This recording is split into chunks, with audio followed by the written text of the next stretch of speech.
Okay, we're going to go ahead and get started. Let's see here. We're going to go ahead and get started. I'm going to read our Bears Land and Labor Acknowledgement. So we respect and acknowledge the Puget Sound Salish people on whose land we gather today and their significant role in shaping this region.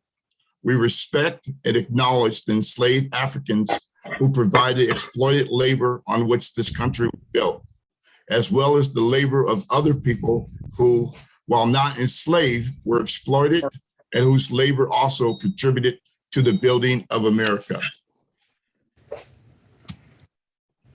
Okay, my name is Joe Hunter, and I am one of the co-chairs of RARE, and I'd like to welcome everyone to this open discussion with Erin Jones. And at this point, what I'd like to do is turn it over to Bruce Johnson, who is chair of our open discussion committee. Great, thank you, Joe.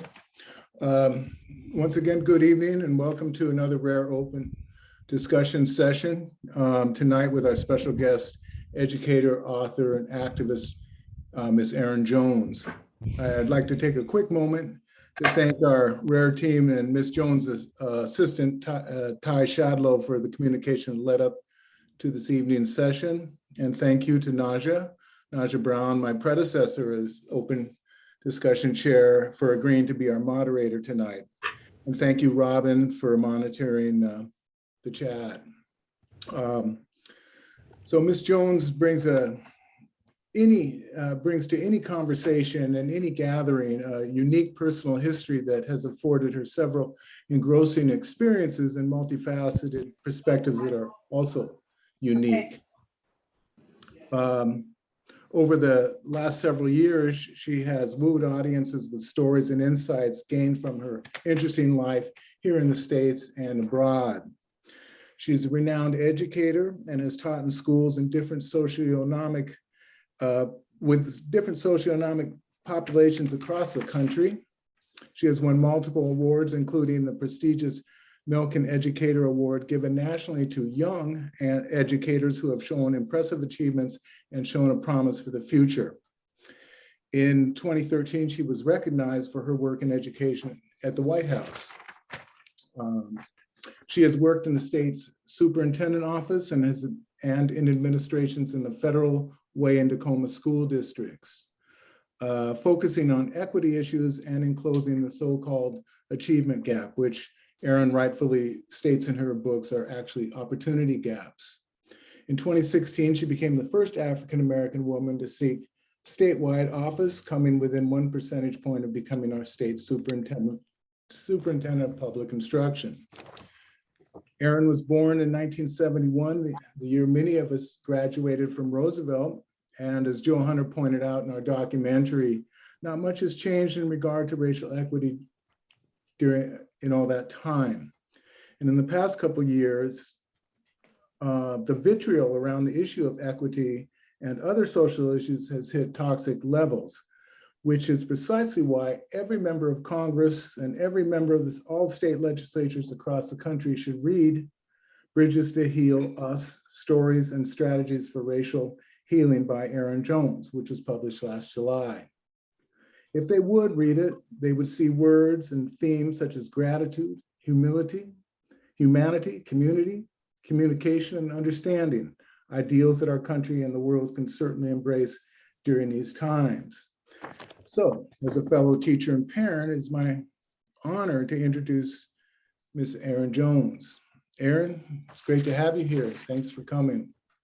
Thank you so much for having me. That's so wonderful that you all graduated in 71, or many of you. How many of you graduated in 71? Raise your hand so I can see. I don't believe in accidents, y'all. I don't believe in accidents. How amazing is that? I just think that's pretty incredible. And so, as you know, because it's your 50th reunion, probably this last year, I just reached my half-century mark, and I think what is unfortunate is what has just been articulated, that we've not gone forward in a lot of ways. We still have so much work to do. And in fact, in my lifetime, I feel like we went forward just before I was born, and then we have been sliding backwards in the last few years in really very obvious ways. But I want to share a little bit of, I think, what I want to do tonight in the little bit of time that I have to speak to you, and then I'm going to answer questions. And I want to offer to you that I was a middle school teacher for 15 years, so there's not a question you could ask that is embarrassing. Yeah, I taught 12 and 13-year-olds for 15 years. They asked some questions, y'all. So I want you to be thinking about questions that you have, and there's nothing too personal. When you've taught middle school and you've run for statewide office, there's not a question that has not been asked. So be thinking as I talk about, and I really want to invite you to ask the hard question tonight, because I think too often we're not asking the hard questions, and we're not inviting people to ask the hard questions. And I don't have the answer to all things, but one of the things that I try to lead with is vulnerability. And I see that as my role in the world, to invite us into spaces where we can be vulnerable. Hold on. I don't know why my phone is, okay. So there are 3 postures that I want to talk about, that I talk about in my book, that I'm actually going to kick us off with, because I think one of the ways that we have not done this equity work well is we've given people lots of terminology, but we haven't given them the emotional and intellectual containers to hold that in. So I can give you words like achievement gap and tell you why I don't use that word anymore. But if I don't give you the emotional containers to hold this work in, when it gets hard, you'll step away from it, and it will just become intellectual. And we actually need to take this from intellectual to here, to action. And so one of the things I think that I bring to the conversation that's different from a lot of people is, I'm a teacher and I know how to work with young people well. Guess what, y'all? I don't care what age you are. We're just big 12-year-olds. We're just big 12-year-olds, really, in the end. And we all need these emotional containers to hold this stuff in. So the first container, and I call these postures, the first posture that I take in this work is gratitude. And here's why. I have always believed that gratitude was important. I was raised by parents who made sure we said please and thank you everywhere. So I knew being polite was important. Polite is different from gratitude, though. I want to offer that. That I think Americans often are really nice, but they're not kind. And the same with gratitude. I think we know how to thank people, but we're not necessarily grateful. Gratitude is a little bit different than just thanking someone when they do something kind for you. Gratitude is this choice to recognize what we've been given in the world. And it could be something small or something big. But here's the science of gratitude. Do you know that gratitude is like a muscle? The more you practice it, the more you work it out. And I'm a ball player. Y'all can only see me on the screen, but I'm 6 feet tall. Not every tall Black lady is a ball player, but I'm a ball player, y'all. I played for 40 years. I can shoot a great free throw. And I've shot probably 100,000 free throws in my lifetime. And so when you say free throw, my arm automatically goes up and I think, snap, snap, because I've shot so many. Do you know gratitude is like that? The more you practice it, the more it just becomes natural. Snap, snap. That's how I want gratitude to be for you, because here's what gratitude actually does. Doesn't matter how old you are. You can actually reform your brain. You can rewire your brain by practicing gratitude. It will literally shift the dendrites in your brain to create a positive neural network. And so gratitude is a part of my everyday intentional practice. And so if you are able to, in the chat, I don't know if you can, you may not be able to here. So, because I don't know that the chat is enabled, but even if the chat is not enabled, here's what I want to invite you to do. I want you to think of something that you're grateful for today. I want you to think about something that you're grateful for. And I want you to physically write it down or type it on your computer. I want you to physically write it down or type it on your computer. And here's why. I want us to actually practice these things. So often speakers will come and we'll talk about a thing. We don't practice it and then it goes away. It goes in our brain and we think, oh, that was a great speech. And then it's out our brain and we're on to the next thing. I want you to actually write down something that you're grateful for today. And here's the beautiful thing about the science of gratitude. It doesn't matter whether you're grateful for a little tiny thing or a really big thing. That doesn't matter. It's the practice of gratitude, however big or small. The practice is what changes your brain chemistry.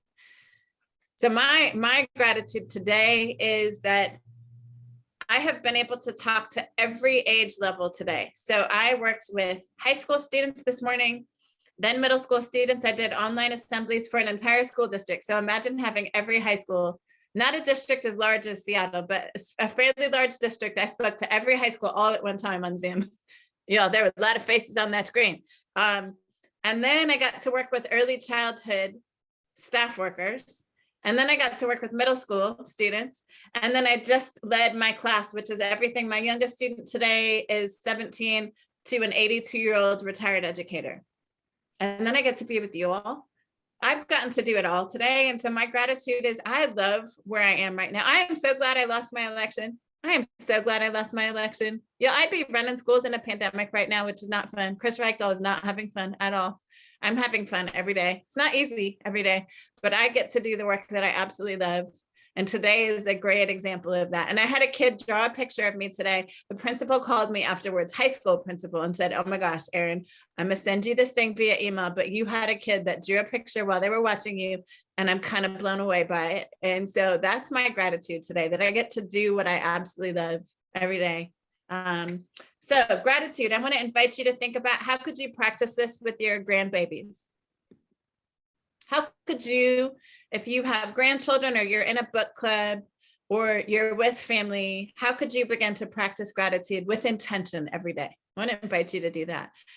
Maybe start a gratitude journal if you're on your own and just begin to make this a part of your practice. Number 2, I call this brave spaces. How many of you remember when political correctness became a thing? How many of you remember when I have very clear, I came to America just as political. I was an 18-year-old when I came to America for college, just as this thing called political correctness was just starting. And I was so confused by it. I grew up in Europe and people just tell you what they think, like sometimes rudely, but they tell you what they think. And then I got to America. I speak 4 languages and I speak body language. There is nothing worse than watching someone, hearing them say the right words, but their eyes and their body tell you they don't believe those words. There's nothing worse than that. I think political correctness taught us how to lie to each other. I actually don't think it's helped us. I don't think it's helped us. And so I want to offer something not that. It's what I call brave spaces. And here's what I would invite us to today. I would invite us, and I'm going to lead by example. As a teacher and a coach, I don't believe in asking people to do what I'm not willing to do. So I'm going to tell you right away, I'm going to lead with vulnerability. That's how I'm going to show up brave tonight. I'm going to lead by telling stories that are hard to tell, because I don't believe I can ask you to do what I'm not willing to do. Number 2, I am going to embrace discomfort. Speaking on Zoom is hard, and here's why. I am really good at reading a room. I'm good at being in a space and reading the energy in that space. It's why I was a great middle school teacher, because y'all, if you can't read a room with 30, 12-year-olds, you're gonna die, okay? So I got really good at reading rooms. In Zoom, I can't read the room in the same way. And so it's hard, it's uncomfortable. Guess what? This work of racial equity is also really uncomfortable. And so welcome to that discomfort. I want to encourage you to embrace the discomfort. Don't let it paralyze you. Just feel it. Say, "Ooh, that felt uncomfortable," and then push in back into your learning. I want to invite you to an attitude that I think is really countercultural right now. Here's something I do not allow. I don't use it. I don't receive it from people. No shame, blame, guilt. If I'm going to ask you to be brave, I refuse to use shame, blame, and guilt. Joe, there's somebody that is not muted, and I'm hearing a lot of feedback. I don't know where that's coming from, but I'll find out who it is. Okay.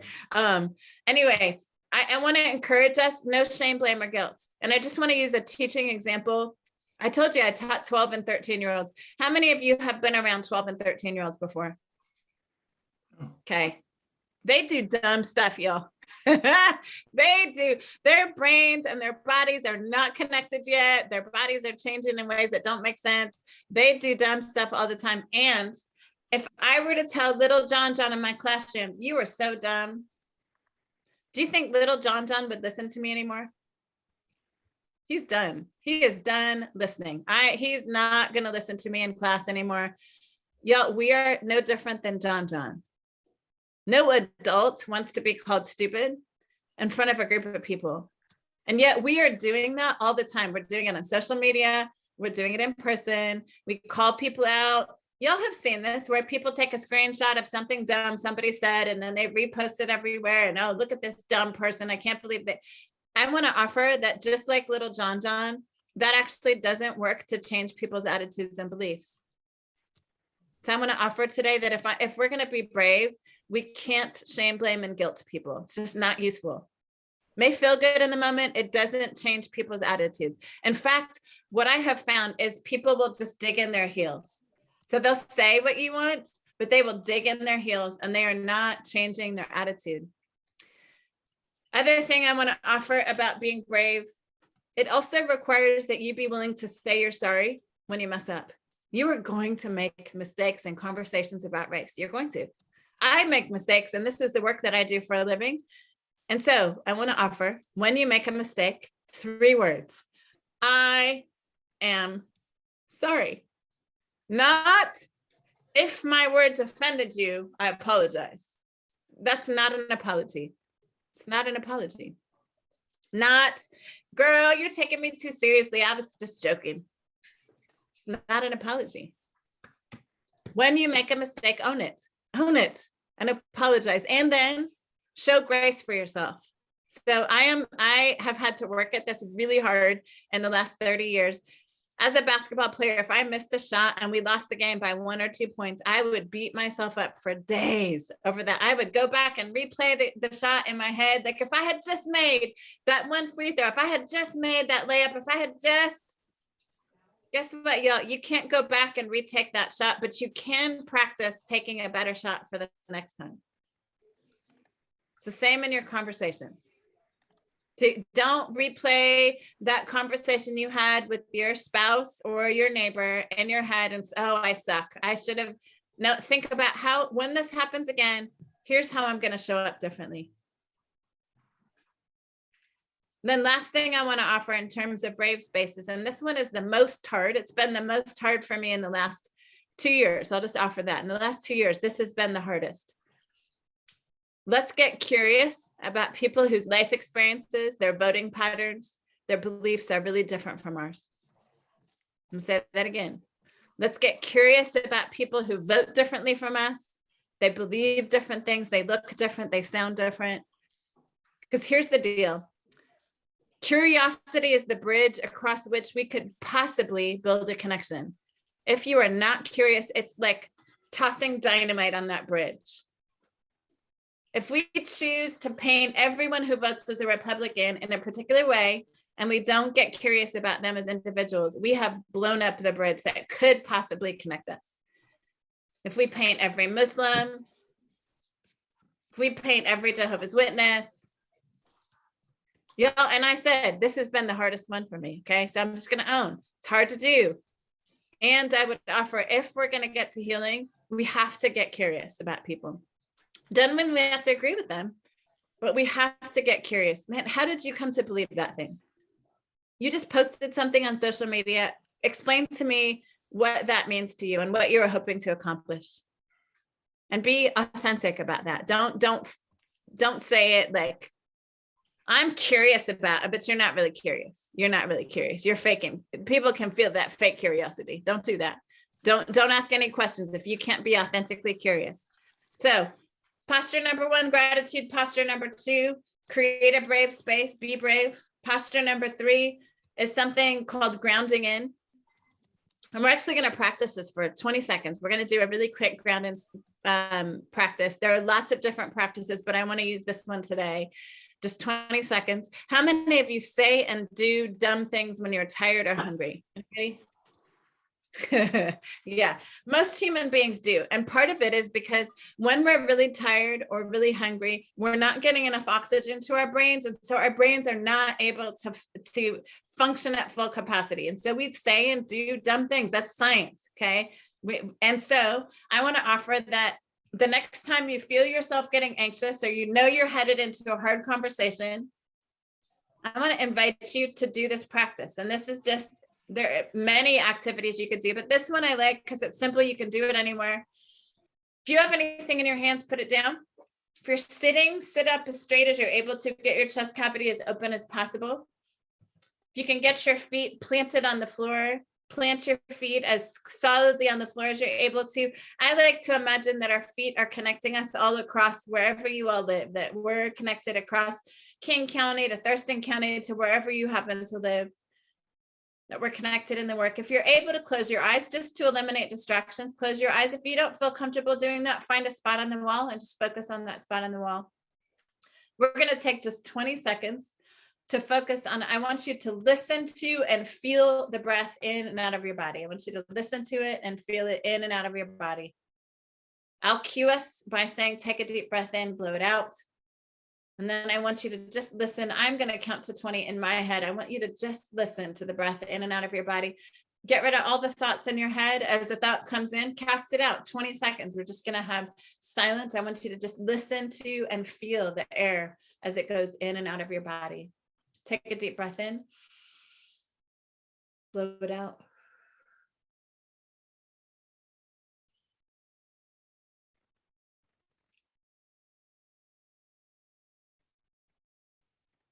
Take one last deep breath in. Blow it out. Open your eyes, stretch a little bit. I want you to imagine if every world leader, for every business leader, for every school leader, when they got into a tough conversation, when someone tweeted at them or about them, instead of mad typing back or word vomiting all over them, imagine if they were to just pause and ground in for 10 seconds or 20 seconds, maybe 5 minutes, y'all. Maybe 5 minutes. They need to go out for a walk in the air. Imagine if each one of us, instead of responding out of emotion, we just paused and took a moment to just collect ourselves. And here's my rule for me. If I can't respond to you out of love, and I don't mean the mushy kind of love, I mean the kind of love that sees you as equally valuable to me. If I can't respond to you out of love to call you higher, then I don't let myself respond to you. That's my rule for me. On social media, I will not engage if I can't engage with love.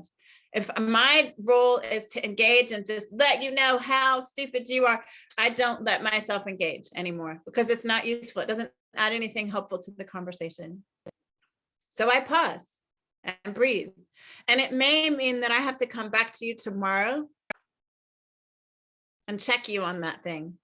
And what I say is, let's call each other in, not out. So I want you all to do this with me. If you're on screen, even those of you who are off screen, I want you to do this. Put your hands out in front of you. Put your hands out in front of you, because I'm teacher. So I got the screen. So I get to do teacher things with you. But I really believe in actions and helping you remember things. So I want you to do this with me. Let's call each other in and up into a better version of ourselves, not out and down into shame. Let's see that again. Let's call each other in and up into a better version of ourselves, not out and down into shame. Let's try that one more time. Let's call each other in and up into a better version of ourselves, not out and down into shame. How many conversations would go better if we could do that? It's not about ignoring the hard conversations, but it is, how are we showing up in those conversations? So those three postures, I believe if we could do those three things, all hard conversations would go better. And I want to offer, and y'all are of the age that you will remember this. In my 50 years of life, I have been told from the time I was little, we don't talk about race, we don't talk about politics, we don't talk about religion in mixed company. How many of you would say that was true for you too? Like you heard those messages? Yeah. So guess what? We suck at it. We suck at it because we've been told our whole lives, don't talk about these things in mixed company. Guess what? You can't get good about something if you don't practice it. And so guess what? As a country, we're not good at this because we're unpracticed and we've been told to not talk about these things in mixed company. So we are not good at them. And so that's the posture that I take around this, is that my role in the world is to be like coach. Let's practice this stuff in a brave way. Let's not just avoid it. That's not helping us either. Let's practice it. And so for about 5 minutes, I'm going to share my story, and then we're going to open up for questions. And I would just invite you, I actually have 3 TED Talks. So if you want to know more details about my story, just Google Erin Jones TED, TED. And I have 3 TED Talks that are totally appropriate for your grandkids, your children, but they share my story. The book shares my story too, but there's something powerful about hearing the story. But in the really brief version, the super fast forward version of my story, I was born in a hospital in St. Paul, Minnesota, which is right next to Minneapolis, Minnesota, which unfortunately is infamous now. And not surprising to me, because I was born out of the body of a white woman. Obviously not fully white, y'all, because this hair is natural. It's all me. People ask all the time, are you wearing a wig? No, don't ask that anyway. Don't ever ask that. If it's not somebody you know, don't ever ask them if they're wearing a wig. People ask all the time. It's like, no, this is me. It's all attached to my head. This is how I wake up in the morning. But I was born Black out of the body of a white woman in 1971 who was told she was not allowed to keep me. Y'all are old enough to remember those days. It was unacceptable. Even though the Loving decision had been passed and it was legal, it was still unacceptable, especially in Minnesota. Now, we think about like race problems being in the South, but y'all know this, the North was not good either, right? It just manifests itself in different ways. But my mother was told by her family she could not keep me. Abortion did not become legal in Minnesota till 1973. So she had to carry me to term, and then she would leave me at the hospital. I would be sent to the Children's Home Society. A white couple showed up in, I think, August of 1971, looking for a child to adopt. They asked the director, who are the babies nobody wants? The director said, Black babies. They said, well, that's what we want. My dad tells the story of walking through the nursery, seeing my crib and saying, oh, she's the one we want. Y'all, I do not see myself as rejected. I see myself as chosen by a family. The day I was adopted, though, my parents were disowned by their family. Both sides of their good Christian families disowned my parents the day I was adopted. We don't want to have anything to do with you if you're going to adopt Negro babies. But my dad was possibly the most brave human being I know. I love that you all are old enough to remember this, but my dad is such a nerd that he wore a pocket protector in his shirt until the late 80s. Like, that's how big of a nerd. My dad is nerd with a capital N, y'all, okay? He was a math teacher, biggest nerd that I know, and possibly the bravest man that I've ever met in my life, because on Christmas Day, my first year of life, my dad decided to bring me home to his family. He said, they will love her. I'm determined. And he brought all 7 months of me, this much hair on a 7-month-old body, and presented me to his father. And my grandfather took one look and said, she's cute. I guess it's okay. She's cute. Y'all, how many 7-month-olds are not cute? Like, God makes us cute, so you will get taken care of. We poop and all that stuff. We better be cute, right? So I don't know what they were imagining, but my grandfather gave the blessing. And what's beautiful about my dad's side of the family, all of us cousins, I'm the only girl, all of us cousins are 6 feet taller. We all play basketball. We're all teachers and we all sing. All of us. It's the coolest thing. Now, they are all gray haired now, but they used to be these tow-headed blonde boys, blue eyes, and then there was Erin. So it was a very strange thing. I know we'd be out playing in the park and people like, one of these things does not belong. But my dad's side of the family, really beautiful. Mom's side, not so beautiful. Not so welcoming. Neither was the community. And so in 1976, my dad would come home from teaching one day and he announced to our house, we're moving to the Netherlands. not Seattle, not Atlanta, not LA, not New York. We're moving to the Netherlands. And of course, I thought he said Neverland. I thought we were going to go live with Captain Hook and Peter Pan. But no, we got on a plane and flew across an ocean. My dad had taken a teaching job at the United Nations School, the American School of The Hague in the Netherlands. And what he didn't know, and we didn't know, is that is one of the best private schools in the world, not in the country, in the world. Every American president from Jimmy Carter to George Bush walked the halls of my school building. I had the opportunity to host Barbara Bush for a day, my senior year of high school. I don't know why I got chosen to host her, but I did.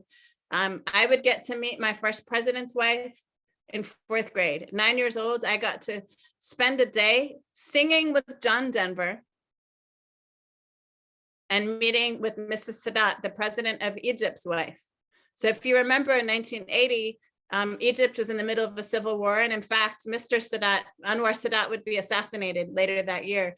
But his wife had this vision to convince small children to commit to peace. She thought she could end war across the world by getting small children to commit to peace. And so she wanted to test out an assembly. And I don't know why they chose my school because it was the United Nations school. So she and her friend, John Denver, came to my school and did their test run of the assembly. And I got chosen afterwards to have lunch with her and John Denver. I want you to imagine being a 9-year-old kid with John Denver on one side and Mr. Sadat on the other. And she asked us, 3 little kids, how do you want to change the world now? I don't know if you're around 9-year-olds very often, but if you talk to a 9-year-old today, they're making TikTok videos and playing Fortnite and lots of video games. They're not thinking about changing the world. But I was like, okay, I've decided already at 9 years old, I want to solve the Middle East crisis. Because my best friend in the 4th grade was the Israeli ambassador's daughter. And in the classroom right next door to us in the 3rd grade was the Palestinian ambassador's son. And I had already decided by 9 years old, I want to end that war that they're having. So I was already learning to speak Arabic and Hebrew at 9 years old. And I shared that with Mrs. Sadat. And she pointed her little bony finger at me and she said, you, Erin, are a world changer. Not you're going to be someday. You, Erin, are a world changer. And guess what? When a president's wife tells you you're a world changer, you believe her. You believe her. And it didn't strike me until just recently. She was the president's wife of Egypt, North Africa, light-skinned Black woman. The power of representation. I didn't think about that until just recently. Like, how powerful was it for me, this little girl being raised by white people, to meet an African president's wife who was light-skinned like me and have her tell me, you, Erin, Mrs. Sadat just died about 6 months ago. She spent her life promoting peace, and I will never forget her. She changed my life that day. And I knew that I wanted to make a difference. And so I would do all the things to get back to America and come to college here, because I knew, watching the United Nations, all the lawyers had gone to Princeton and Harvard and Yale and Stanford and, all the big schools. And I knew that was my goal. If I'm going to be a world changer, I need to go to a school like that. I got accepted at Princeton. And then we learned Princeton never looked at my financial aid paperwork to see that I was a teacher's kid. They looked at the name of my school and they made lots of assumptions about me. And even though I graduated number 2, played 3 varsity sports, played 2 instruments in the band, spoke 4 languages fluently, I got a $1,000 scholarship from Princeton. And my math teacher dad said, yeah, we're not taking out that kind of loan, not going, not happening. And all that work that I had done from the time I was 9, but then I would get a letter from Bryn Mawr College, which is the sister school to Princeton. And they would give me a giant scholarship. And mom and dad said, guess where you're going to college? And this may sound strange, but in Europe, we got this show called The Cosby Show. And of course, The Cosby Show was set in Philadelphia. And I love Felicia Rashad. I know he is a hot mess, but I loved Felicia Rashad. And I wanted to live like her. And so I was so excited to come to America and live that life. And I got to Bryn Mawr. And there is a sign right outside of campus that says, Lower Merion, which is the county, like King County, cricket club, not golf, not tennis, Lower Merion Cricket Club, no coloreds or Jews allowed here. That sign was up in 1989 when I got to America, my first day in America. It was the first thing I saw. Y'all, that sign did not come down until 2012. 2012, that sign came down. I want you to imagine being a colored girl in America for the first time and seeing that sign. I was terrified.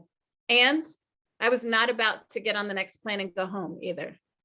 But I endured 4 years of absolute overt hate. But the worst part was the subversive. We don't expect very much of you. Play some basketball, play some soccer. Y'all, I was at Bryn Mawr on an academic scholarship, but I was the star soccer and basketball player. So what did everybody assume about me? That was the stuff that was actually more dangerous than being called the N-word. I considered taking my life. It's horrible. It's before the internet, so there's no cell phone calling home, no email. And one day I would wake up on a Saturday morning and the sun was shining, first weekend in April of 1990. And I felt this weird urge to walk. And I would walk 2 towns outside of Bryn Mawr to this place called Ardmore. And there was a basketball game getting ready to start. There was this very tall Black man. It was all Black people, this community. It was where the help lived. It was the Black families that worked in the white people's homes in my college town. And there was this really tall man getting ready to play a game of basketball. And he saw me coming down the street and he yelled, "Hey, girl, get out here. We need one more to play 5-on-5. Turns out that man's name was Dr. Julius Erving. I had no idea who Dr. J was because I did not grow up in America.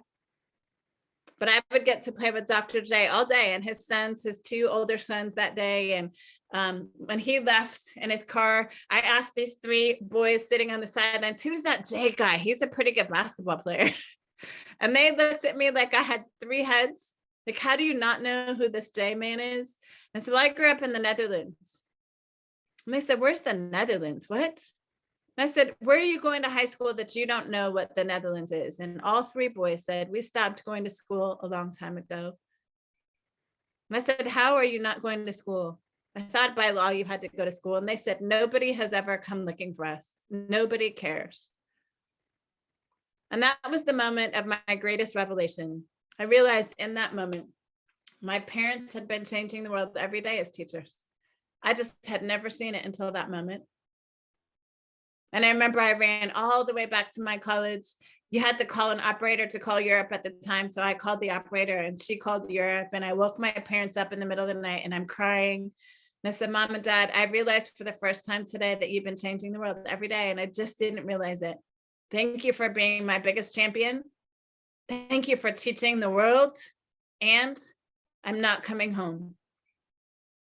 I need to be a teacher for kids who look like me. I need to do it right here in the country that I was born in." You know, that was 32 years ago. I never did go home. I taught in North Philadelphia.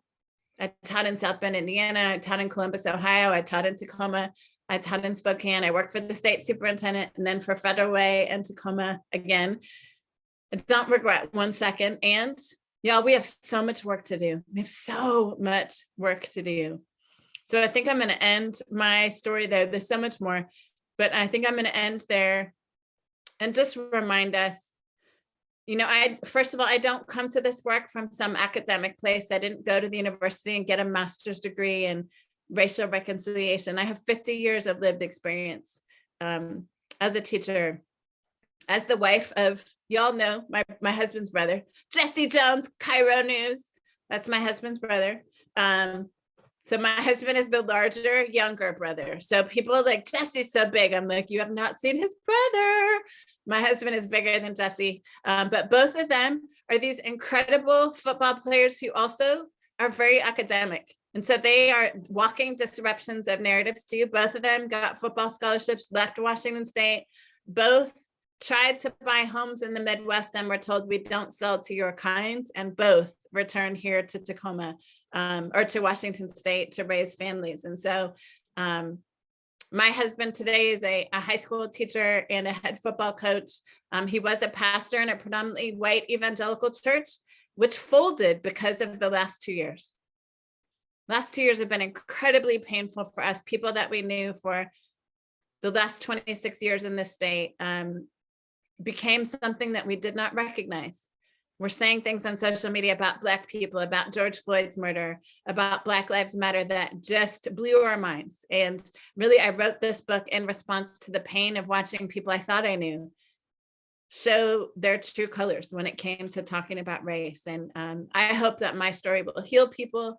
I hope that it will help people engage in the conversations I think are really critical. So I will stop there and let you drive the rest of the evening. Thank you for listening. Oh, thank you, Erin.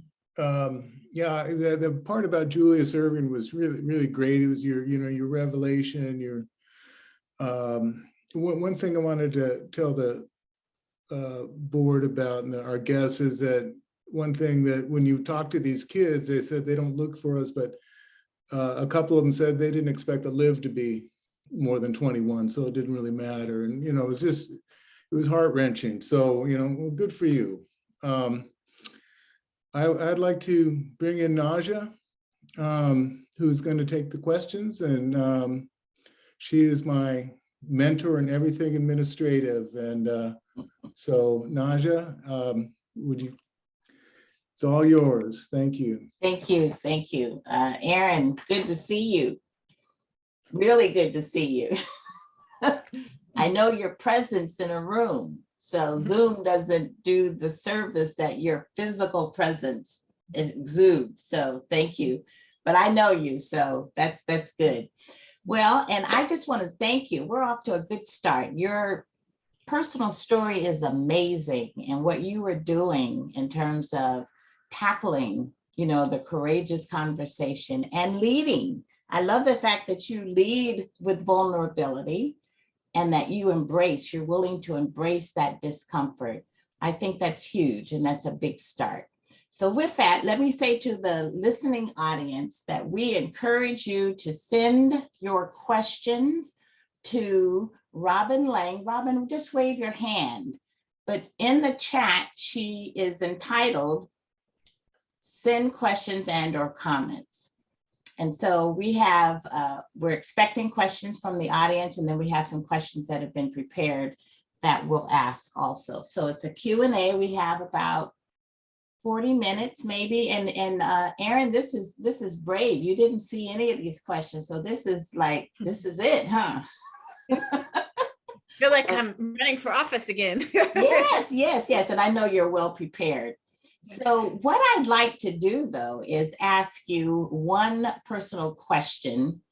And because you've led off with your story, which was an amazing story, were you shocked upon your return? This is question number 5, Robin. Were you shocked upon your return to the States after living abroad for so long? You lived in the Netherlands.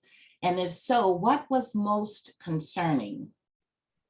So I think there was shock in a lot of ways. So one of the stories I didn't tell is my parents, when I was a sophomore in high school, bought me every book they could find in Europe on Black history, every book about by Black authors, about Black people. So I was well versed in the history of the United States. I had read James Baldwin and Maya Angelou and Zora Neale Hurston and W.E.B. Du Bois and Langston Hughes and all the Alice Walker. Like I had read more by Black authors and about Black people than probably most American kids in the United States. I'd watched the movies and all that. I didn't know what it meant to be culturally Black though. And so that was a huge shock for me, is coming here and realizing that culturally I was not like any of there are only 10 Black students at my college. So I want you to let that sink in for a minute, 10 of us. But I was not like any of the other Black girls at my college, and that was hard. So there was that part of not feeling Black enough culturally. But then there were the very explicit ways that my professors and other white people around me let me know that they didn't expect me to be smart, and they didn't expect me to do well academically. They expected I would need support. And that was the first time that I was doubted academically. Nobody had ever doubted me. And it wasn't that I thought I was all that, but I had grown up in a school where people always expected Erin to be the best student. Like that was just the expectation. Erin is always going to take AP classes, and it was the first time I was in a space where people actually didn't expect me. And it's funny because that informed how I became a teacher. I realized that, man, little Black children have been hearing these kinds of things from the time they were little. So it's no wonder by the time they get to high school and college, they don't believe they can, because that has been the expectation for them from the beginning.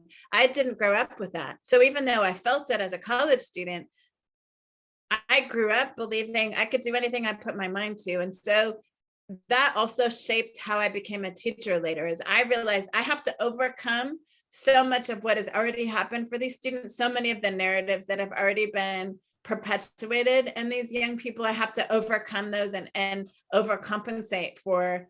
But yeah, it's both the shock of being Black and not knowing how to be, and then the shock of how that meant I was treated by white people too. So I didn't fit in either group. I didn't fit with white people and I didn't fit with Black people. And that was a really painful place to be as a freshman. And I did consider suicide. I mean, I was really alone, really, really alone. And I think all the time about how fortunate that I did have these parents that loved me enough to keep me going, enough to just hold on until I had that pivotal experience at the end of my freshman year.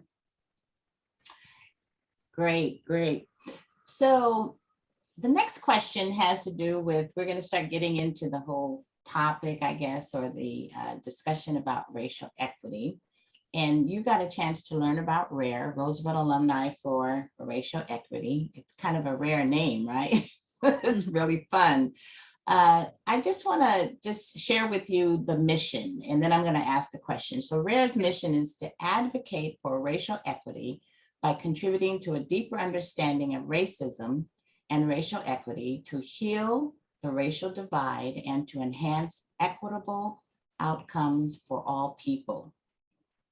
So with that, the next question I'd like for you to answer is, and these are, a lot of these questions are going to come from your book. And I will say that I read the book and I really enjoyed it. It was a good read, and it was so personal and so informing. It was informative and just a lot of golden nuggets. I mean, just a lot of golden nuggets. So Bridges to Heal Us. I like the way that you did the us, personal us, the we us, and then the US us. So that was really good. But the question I want to ask and have you respond to is, in your book, you present your diverse background, and we've all heard it this evening, snippets of it, a condensed version, but you kind of describe yourself as living as a biracial, Black presenting, Afro wearing, born in the United States, but raised in Europe by white adoptive parents,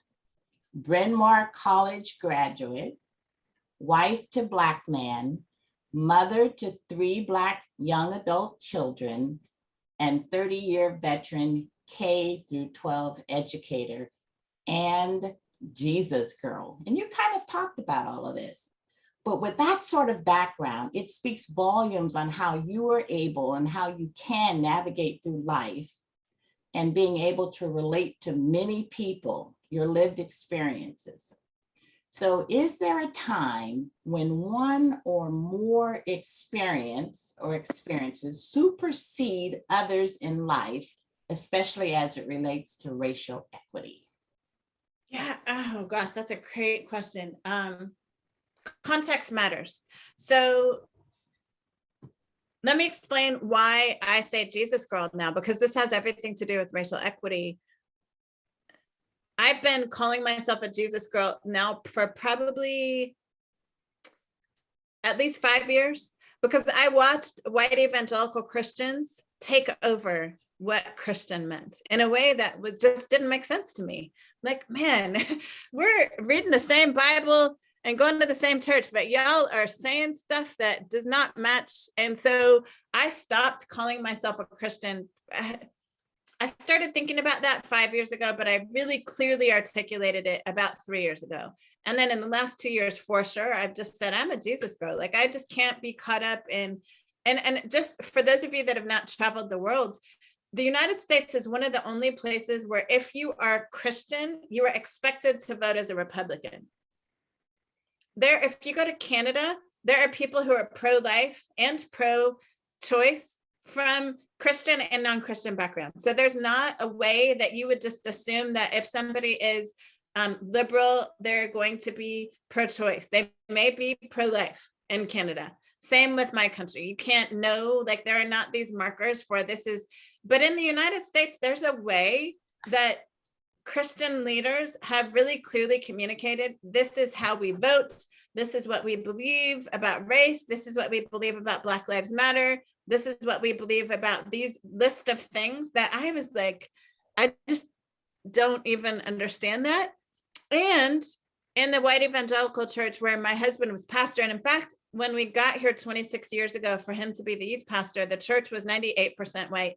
When we left the church to move to Spokane for a couple of years, because of our presence, the church was about 70% white. So, and then when we returned again after 2 years in Spokane, the church was about 60% white. So the diversity increased. But then with the 2016 campaign election cycle, the numbers of people of color began to dwindle. And we saw that over the last 6 years, just shrink and shrink. And what we learned is that people were in Bible studies where folks were saying things in small groups that were just like, what? Like, all immigrants are evil and wicked. And we're just like, wait, but the Bible says, and so even my faith sometimes I've had to lead with that. Like, okay, here's what I see the Bible saying.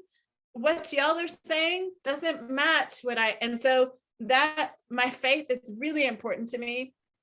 Really, really, it drives me. It's what makes me want to do hard work. I want to live out what I believe the Bible teaches. But the way often that America has weaponized the Bible and weaponized faith has been really so hard for me to reconcile in the last few years. Oftentimes when I move through the world, even though I am technically biracial, I move through the world as a Black woman, and I choose to wear my hair natural on purpose. And I don't know if this will make sense to some of you, but when my hair is straight, there's a different way that I get treated. So I get treated as what is called proximal to whiteness. So the closer you are to whiteness, the different, with light skin and straight hair, there's a way that I get treated. Once my hair is natural, I am seen as Black, and that changes how people see me and treat me. And there are ways that I get questioned and doubted now with this hair that I didn't when my hair was straight, which is just but I have chosen because of that to keep my hair natural. I've chosen because of that to not take the privilege that came from me with having straight hair and light skin. I've chosen the natural hair, which makes it harder in a lot of ways to move through the world. And it's my way to push back on the world and say, you know what? I need you to stop with these stories about what all Black people are. And I use it as a way to push back. And so I would say my faith and then the hair, which represents my Blackness, those two things at different times lead me. Those are the two things I think most, but then intersectionality, my Blackness and femaleness. At times it's hard to tell the difference between, okay, are you treating me this way because I'm a woman or because I'm a Black woman? And so those two things, sometimes it's hard to tell the difference. Oh, and I don't look 50. And that is usually an asset. I'll tell you what, when you're running for public office, that's not an asset. The number of times Chris Reykdal was never asked how old he was, not once, not in one debate. And we did more debates for our election cycle than ever in the history of Washington state politics. We did more debates. I was always asked at some point, was I old enough? Always. Yeah, I'm a year older than him, but I was always asked how old I was. Are you old enough? Are you sure you're old enough? Do you have enough experience? I was the assistant state superintendent for 4 years. How much more experience do you need than that? But it was interesting just to watch those dynamics and, oh, you're really articulate. Okay, what were you expecting? What do you mean by that? And what I learned to say, just because I love to use a little bit of humor, y'all I taught middle school, you got to use a little bit of humor. Don't get mad, just be silly. I would say, well, I can be articulate in French or Spanish if you like. Which one? Pick one. Pick one. I can do articulate and and just to watch people's faces as they're like, what? Yeah. So yeah, that's a hard question to answer, but I hope that was an adequate answer. No, We're getting a lot of questions from the audience. I'm going to combine two of them. okay. One says, what does racial equity look like? And the other one is, what's the difference between racial equity and racial equality? So I don't ever talk about equality. Equality suggests that if we give everybody the same stuff, that works. And if people just work hard enough, man, we don't all come from the same place and we don't all want the same things. And so I talk about racial equity as how do we meet people where they are, understanding that we have a history. We have a history that has caused certain people to be in different places. How do we meet people where they are, tear down the barriers that exist and build bridges to opportunity that they need to thriving? And so here's what I would offer to you. I would offer, when I think about racial equity, it's not about success. It's not about getting everybody to the same place. I think a lot of people present equity as we want to get everybody the same place. No, because what's thriving for me may be different than what's thriving for you. I actually could care less about how big my house is. Like, in fact, I've told my husband, we live in a house in Lacey. We've lived here for 15 years. I make twice as much money as I did when we first moved here. And I'm like, honey, I could die right here. Like, I don't need, success for me is not having a giant house and driving a Tesla. Thriving for me is, man, do my kids love me? Do we have a great relationship? Do I have a great marriage? Do I get to do work that matters to me? And so I would offer that oftentimes when people talk about racial equality, it's about success. It's about how do we get everybody the same number of Black people executives in Seattle as white people, same number of Asians, same number of LGBTQIA. That's equality. Equity is what would thriving look like for the Black community in Seattle. Maybe it's not about having a certain number of executives. Maybe it's about people being able to choose where they live. Maybe it's about making sure that we have more teachers who look like students. Maybe it's about, if the students in Seattle, I've talked to a lot of students in Seattle, they want ethnic studies.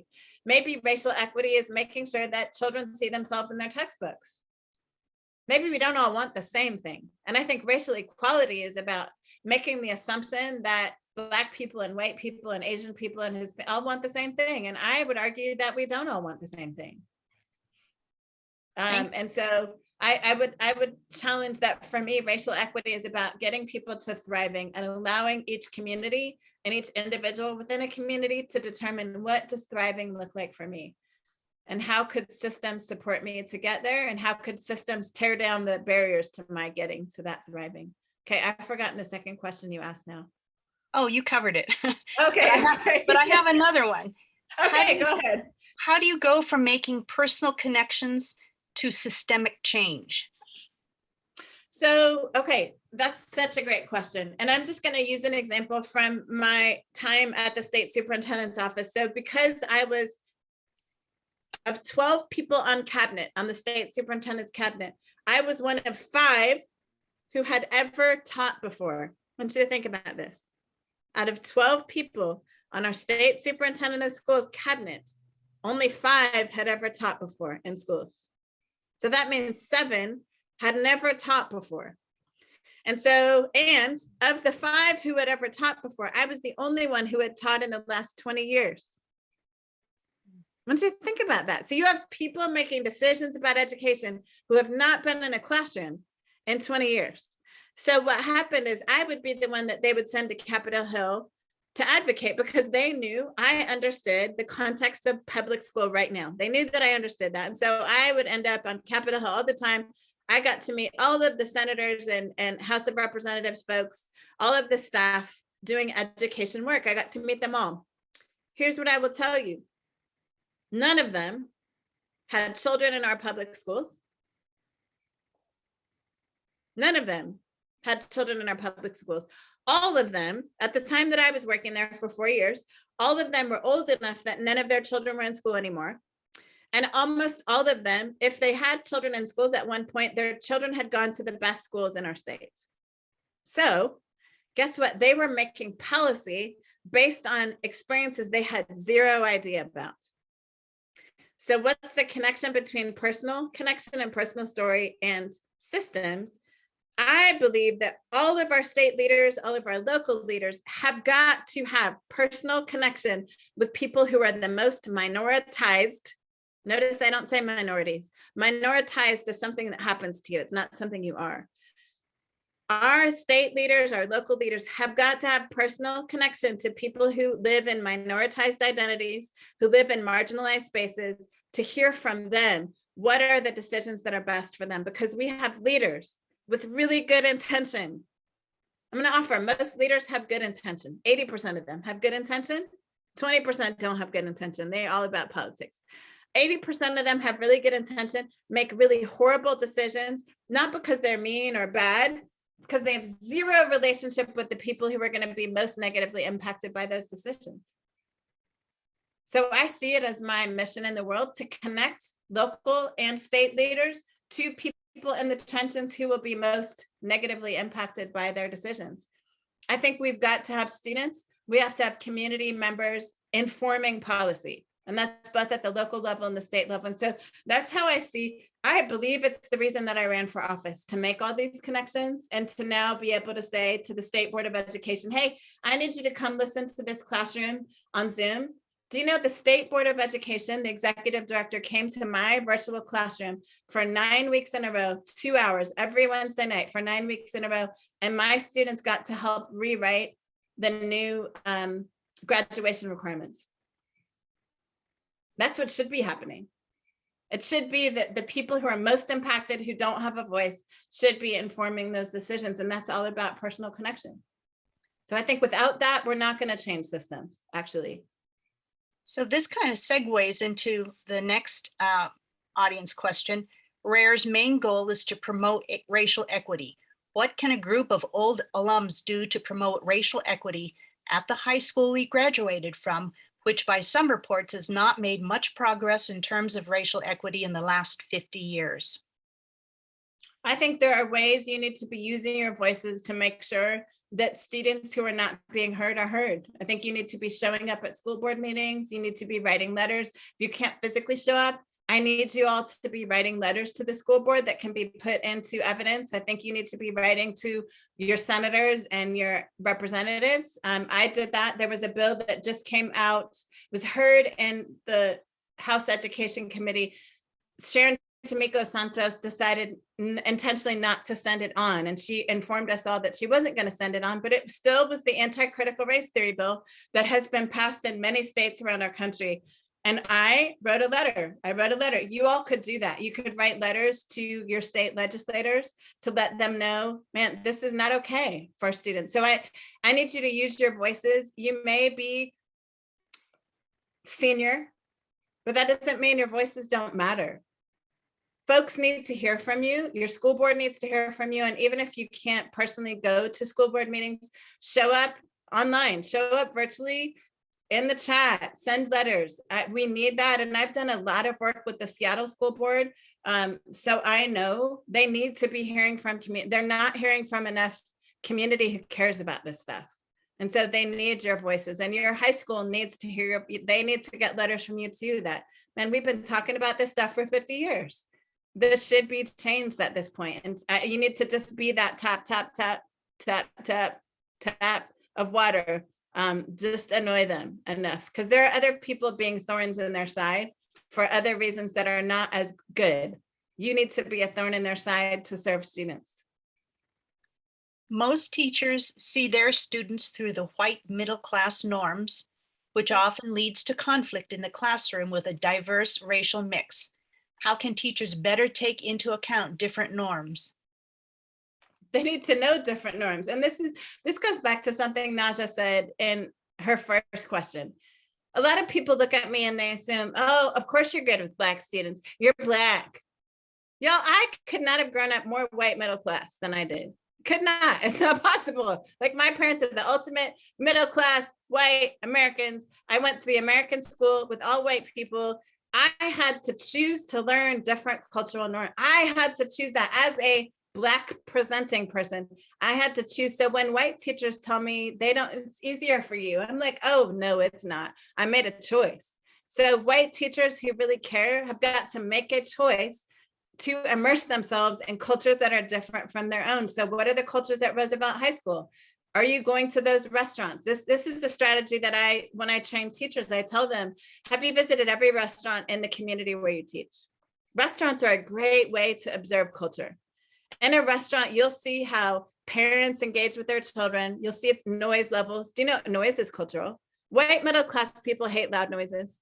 I know this because I grew up around white middle class people. We're seen as you're seen as uncivilized if you're really loud in white middle class spaces. But guess what? There's a lot of cultures where noise is not, there's no respect or disrespect with noise. It's just louder. It's just how people are. There are Asian cultures that are louder. There are Pacific Island cultures are louder. You can see all of that at play in restaurants. So I tell teachers, go and just spend time in restaurants and just be a student in the restaurant of how people engage. How are children expected to behave in the restaurant? Watch the children who are working at the restaurant. Oftentimes, immigrant families will have their children working in restaurants. Just watch how the children engage. Watch how the elders are treated. Watch the noise level. Watch how people do time. Do they move really quickly through the restaurant? Is everything kind of at their own pace? Does it take a long time to get food?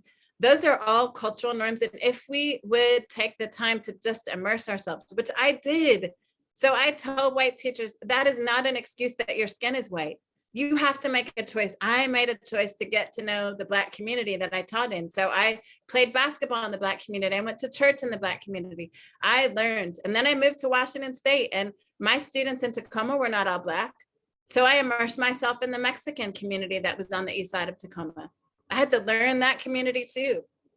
And so it's a choice. If we want to teach and be effective, we have to choose to understand. But here's the other thing that I'll add to that, the answer to your question. A lot of white middle class people don't believe they have culture. They don't think they have culture. And that is possibly the most dangerous thing, that they don't realize that middle class whiteness has cultural values. And so they don't realize that they're like spraying that stank y'all, I love me some middle class white people. My parents are middle class white people. So I want you to hear this the right way. There's a way that middle class white people spray their stank like a skunk everywhere and don't even realize it. It's just, you know, it's just how you move through the world. And it's almost like, I used this analogy earlier with early childhood workers. It's like asking a fish, what is the water? If a fish has been swimming in the water its whole life, it doesn't even realize the water, it's just the water just is. They've never taken time, but now we've got turtles in the water and we have seals in the water. And guess what? Turtles can't live completely in water. They have to come up for air. Seals have to come up for air. Birds can land in the water and swim a little bit of duck, but the duck is also above water. Right? If you're going to be a teacher swimming in that water, you've got to begin to watch the turtles and the ducks and okay, how do I adapt and adjust to make sure that all of the students in my classroom can thrive and breathe and move. But way too many white teachers don't realize that they have culture. And so they're just spraying it everywhere and not realizing that they bring something to the table too. And then because they don't realize they bring something to the table, here's what we naturally do as humans. We assume that our way is the way. And for white middle class people, so many of our systems are created for middle class white people. And so you just look around and everything around you works that way. So you just assume it's the right way. I would offer it is a way. It is a way. It's not the right way. It's a way. And if you can unpack your own stuff and realize, oh, okay, this is just a way of doing things. That's a way. How do I create space in my classroom? So when that student won't look me in the eyes, don't assume it's because they're disrespecting you. Maybe in their culture, looking in the eyes is actually disrespectful. Maybe this student has had to fight for themselves. And so they're going to actually question you, teacher, when you say something that's not correct. And maybe that's not disrespectful. Maybe that child has been taught that this is how we survive. Right. And so the thing that I tell teachers often is, man, first unpack your own culture and then go immerse yourself in the cultures of the students that you serve. Take a parent out to coffee once a month and just get to know their story. Let them know your story. Go ahead. This next question can segue into a whole different realm. It says, in my experience, white parents sometimes view incorporating ethnic studies into a curricula as bringing rigor down. How do you reframe, refute that kind of perspective? I mean, I always ask questions. So when people say stuff like that, I'll ask them, so what is rigor? Please explain to me, what is rigor then? When you're worried that adding ethnic studies is going to bring, so explain to me what rigor is. I will make people unpack it for themselves. So I don't ever, for the most part, I don't ever give them answers to that. I will just ask a lot of questions and let them come to their own conclusion about, oh, okay, maybe it's just not how I was raised. So I think this is less than because it's not what I got. But I will make them really define. I think we use a lot of words that we don't know. They're just the buzzwords that are used, and that rigor one. And here's my other truth. We wouldn't need ethnic studies if we were actually teaching history in its fullness. I actually believe we shouldn't need ethnic studies. We need it because our history textbooks haven't changed in the last 50 years. Man, I wish there was a time that we didn't have to teach ethnic studies, but right now our history textbooks are the same as when I was in school, and they still don't teach a full story of American history. And ethnic studies is actually American history. It's the stuff that we're just not telling in our textbooks. Do your parents still live in Europe? And they live in Lacey. They live in Lacey, right down the street from me. And did they have a shocking revelation when they moved back? Tell us about that. I had been telling my parents stories about my experiences in America for like 20 years. I lived in the States without them. Y'all, that's hard. Can I tell you? It's so hard to live. And my mom has been my best friend since I was 9 years old, probably. And I lived in America without them until I was 40 years old, or actually 38 is when they came. And they retired here. And I'll never forget one day, I don't know how many of you have seen the show by Oprah directed the show called Dark Girls. Anybody heard of that movie? Dark Girls. Okay, if you've not watched it, I would recommend you all especially. It's called Dark Girls by Oprah. Really powerful show about skin color and the implications, especially for women, of having dark skin. And that's everything from my skin color to darker, but just of having brown skin, really powerful. And I was working at OSPI at the time, and I got really sick.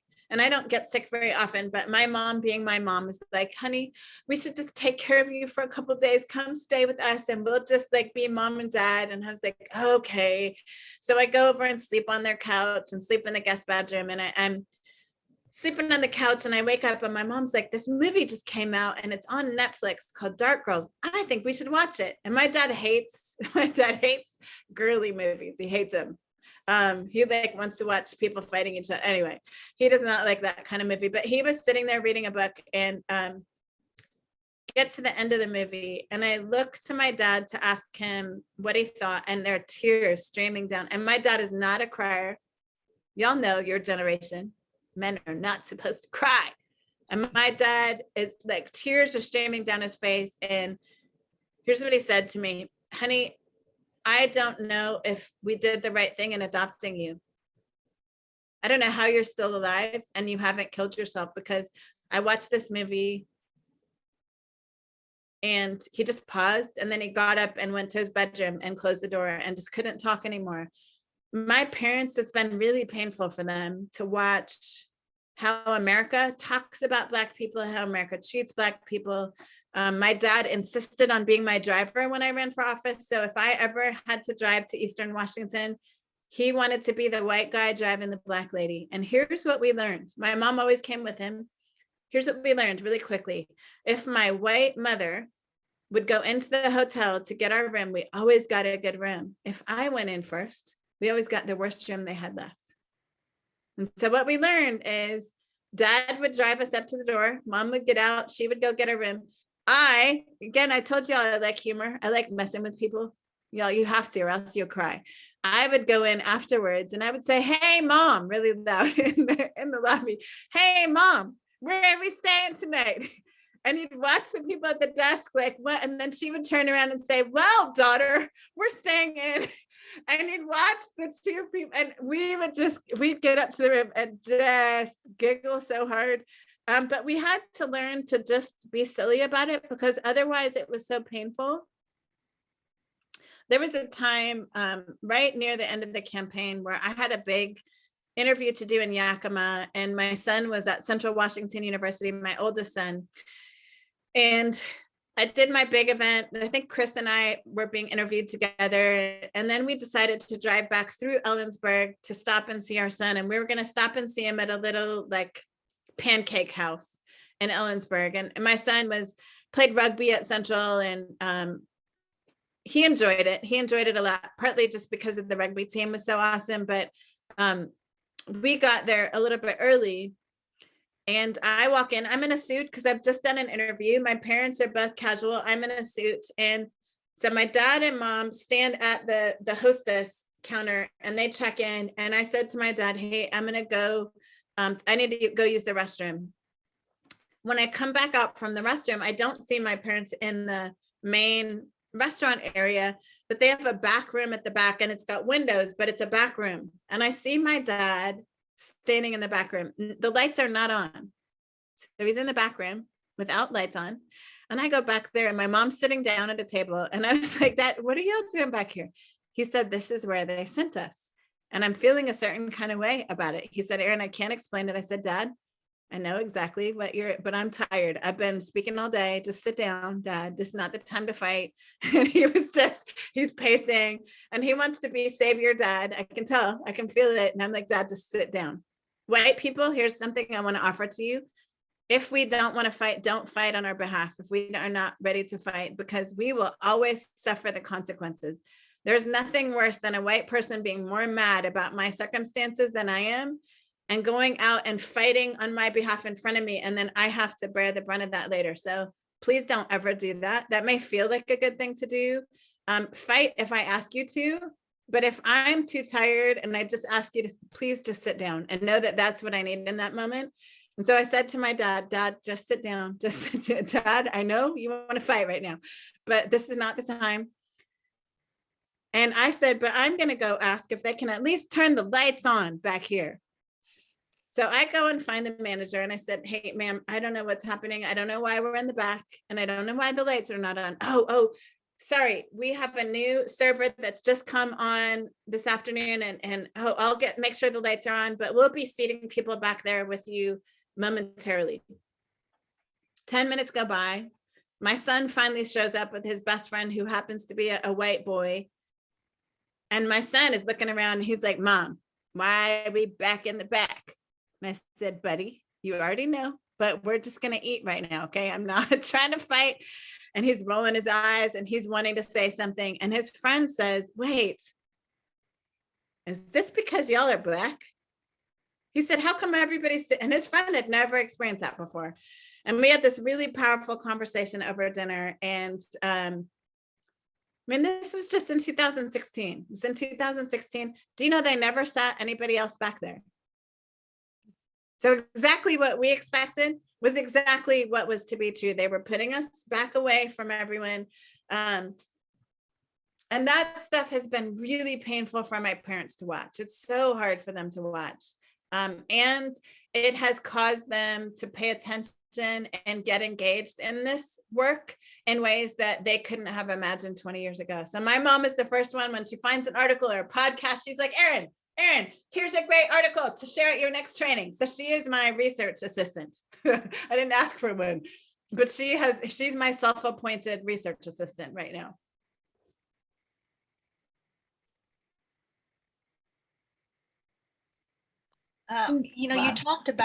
You talked a little bit, one last question. You talked about this when you were talking about getting to know, making those connections.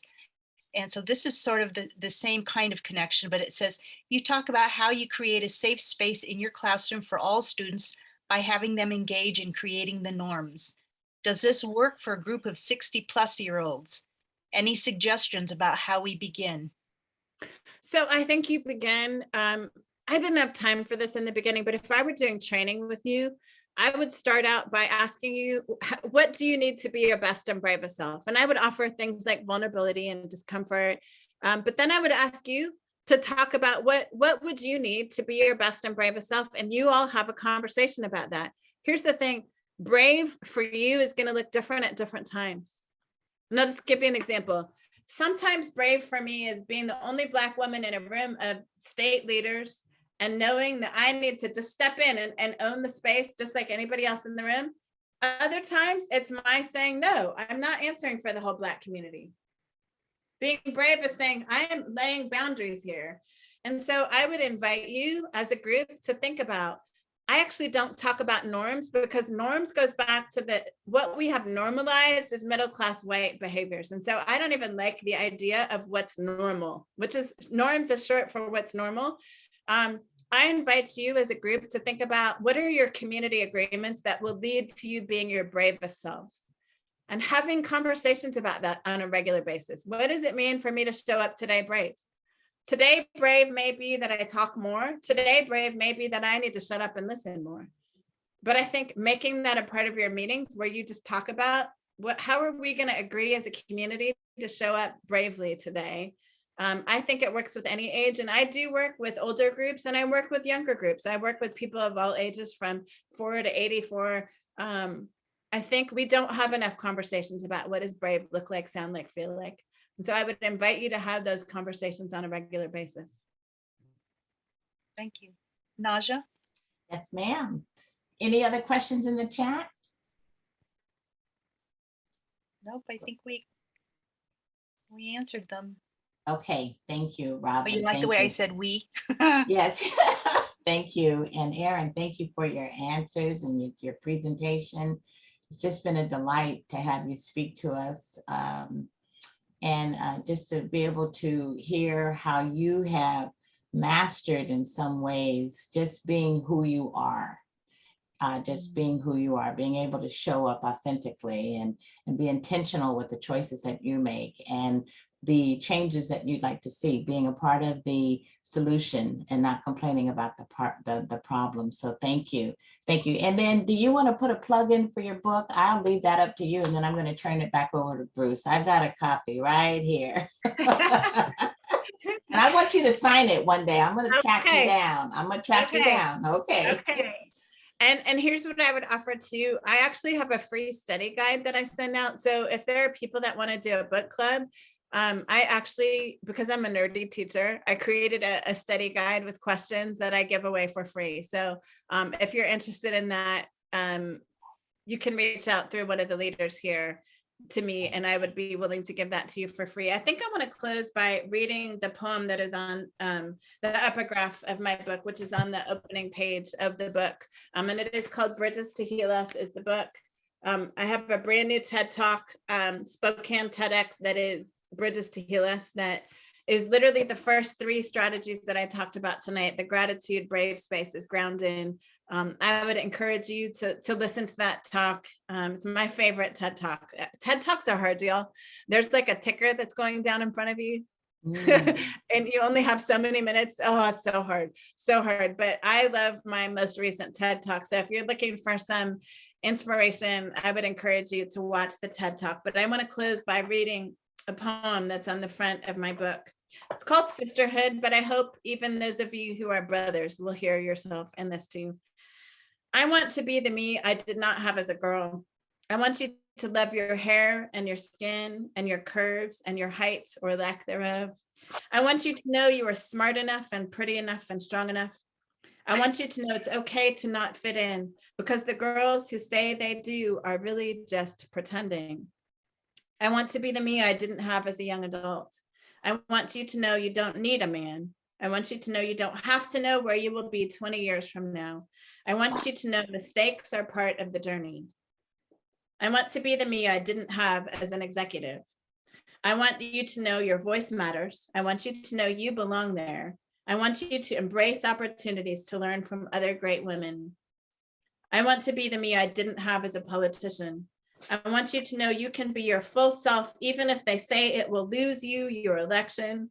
I want you to be the author of your own story. I want you to maintain your integrity because you'll have to live with yourself afterwards, win or lose. I want to be the me I didn't have, so you can be the you were meant to be. And I close with that, and I want to offer, you can get this book on Amazon. I know people are anti-Amazon, but the beauty of this, first of all, I self-published, which is the first time I didn't know how to do it any other way, but they are giving me 70% of the royalties, which is pretty incredible. So better than a bookstore. And so please, if you want to purchase it, also, if you have teacher friends, I just published a workbook that goes with it. So for your educator friends, this is a great resource to go along with the book, and you can get both on Amazon. Thank you so much for having me tonight. Thank you so much for the invitation.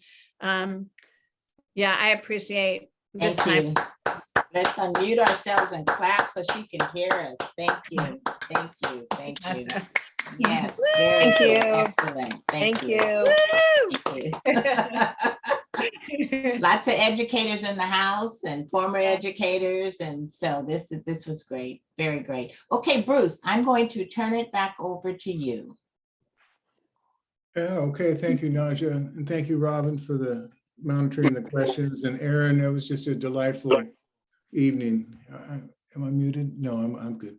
Yeah, the book is good. And I enjoyed it. I've enjoyed it also. 1 month from today, 1 month from this evening will be another rare open session meeting, and we'll be hosting Professor Cherry McGee Banks. Oh, yes. Yeah, tune in, Erin. A friend of mine. We worked together for a while. So yes, awesome. Yes, she will be presenting a talk on Lift Every Voice and Sing the Black National Anthem. So that's 1 month away, and hopefully baseball players will be playing by then. Yes. And it'll be spring. So anyway, it was great. Just Erin taught a class just before this. She had to cut out early, and so we're really appreciative of your coming here tonight. So another great rare session. I'm very pleased. So I'm going to turn it over to Joe and Tony to close for the evening. Okay, Tony, you want to go first? Yeah, hi, Erin. Thanks a ton for coming tonight, and the array of different strategies and ideas to use within our group in Rare as well as in the larger outside world. So very helpful, and I hope you don't mind if we come back to you at some point for some more insights. That would be great. And thanks also to Bruce and Naja and Robin for leading us tonight in such a strong manner. So really nice session. A lot to think about. I'll be thinking tonight, staying up thinking. All right, Joe, it's yours. Okay, yeah, Erin, I am excited. I am motivated, and I'm 68 years old. So that's saying a whole lot. Let me tell you, it's saying a whole lot.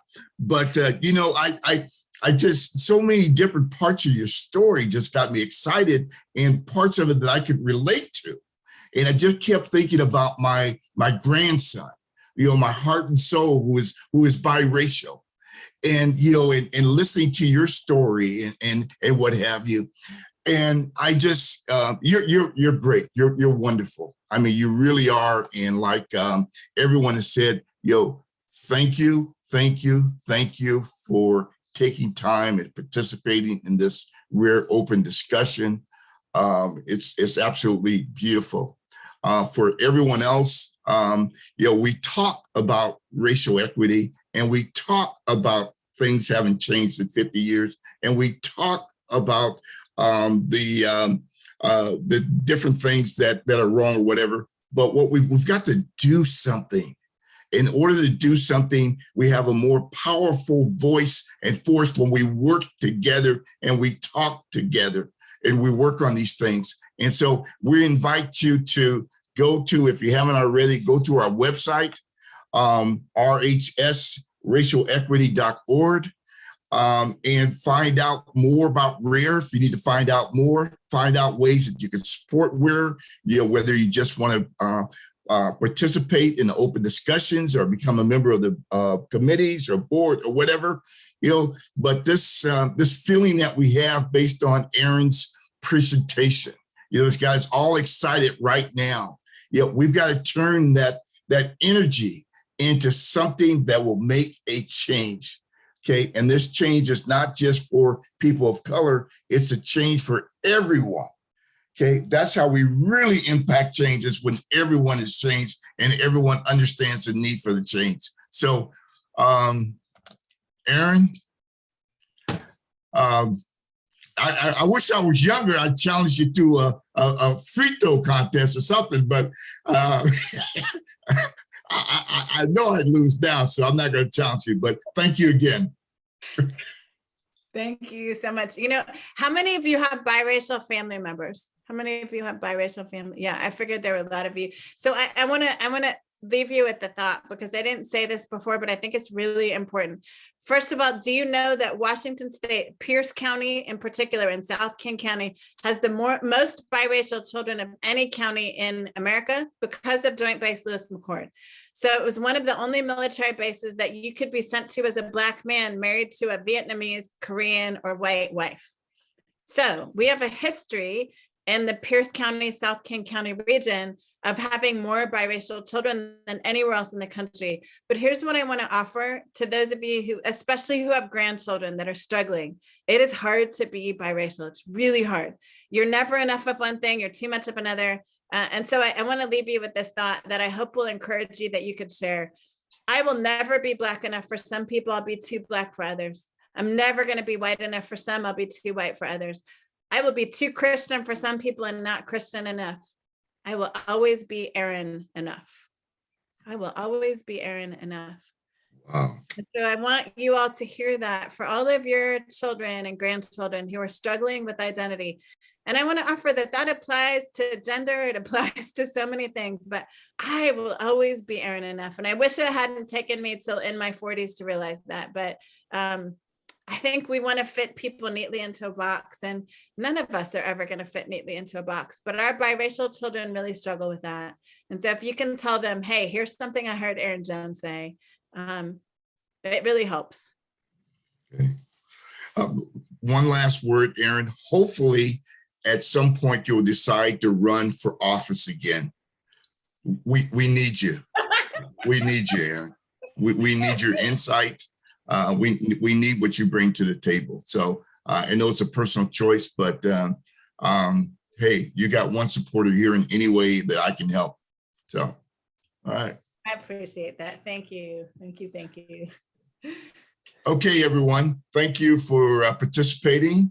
And I know you all agree, like I do, that this has been an outstanding open discussion. And as Bruce mentioned, we're going to continue to go forward with these open discussions and hopefully bring topics to everyone that will give you a different insight into racial equity and help you learn just maybe a little bit more about yourself and about others.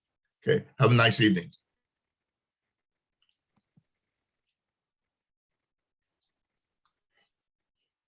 Thank you all. Yes, bye-bye.